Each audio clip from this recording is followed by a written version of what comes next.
Ready to turn heads with a dress that screams unique? First, choose your favorite plaid fabric and a dress pattern you love. Remember, we'll be modifying it, so a simple design works best.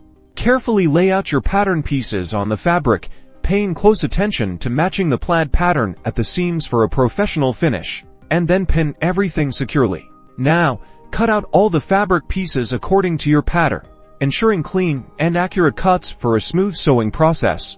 Start assembling the basic dress shape by sewing the bodice and skirt pieces together, following your pattern's instructions. Next, for the show-stopping asymmetrical shoulder, measure from one shoulder across the chest to where you want the strap to end on the opposite side. Cut and sew a fabric strip to this length, adding seam allowance, then turn it right side out and press to create a clean strap. Pin the strap to the dress at the mark points, adjusting for the perfect drape and fit, and then carefully sew it in place. Hem the bottom of the dress and finish all raw edges using your preferred method, like a serger or zigzag stitch, to prevent fraying.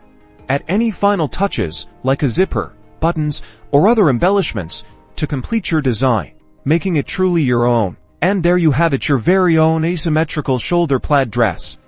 A unique and stylish creation you can be proud to wear. Remember to like and subscribe for more sewing tutorials.